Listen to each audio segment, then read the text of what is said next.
আসসালামু আলাইকুম ভাইয়া, কেমন হ্যাঁ, আছেন? ওয়ালাইকুম সালাম ভাই। আজকে মেলার শেষ দিন, কেমন দেখলেন আসলে মেলা এবার?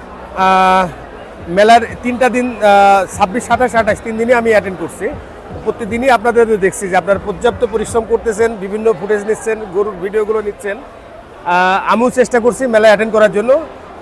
আমার মনে হয় মানুষের যে পরিমাণ সমাগম, মানুষের মধ্যে যে পরিমাণ আগ্রহ গরু নিয়ে, গরুর সেক্টরটা যে ঝিমিয়ে গিয়েছিল, আসলে সেটা না।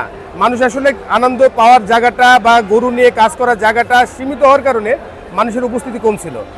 আজকের মেলা, বিশেষ করে এই শুক্রবারের দিন, একটা লোকও নাই যে বাণিজ্য মেলার মাঠে ঢোকার সময় ধাক্কা খায় নাই, যুদ্ধ করে ঢুকে নেয়। তার মানে মানুষের পর্যাপ্ত আগ্রহ আছে আমাদের এই ক্যাটেল সেক্টরটা নিয়ে। এই সেক্টরের কিন্তু একটা ভবিষ্যৎ আছে।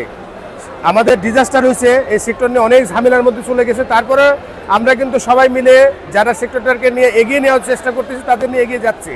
তার মানে সাধারণ মানুষ এবং আমরা যারা খামারি একসাথে হয়েই একটা কাজের একটা আগ্রহ দেখাচ্ছি বিধায় এই ধরনের মেলা বারংবার করার জন্য আমি অনুরোধ জানাচ্ছি। এই মেলাটা হয়ে গেল, আমার ধারণা আরও 1 মাস 2 মাস পর একটা মেলা হোক, ঈদের আগে একটা মেলা হোক। সাধারণ মানুষ যার ঘরে যত সুন্দর গরুগুলো আছে সেগুলো ডিসপ্লেতে দেখানোর সুযোগ পায়।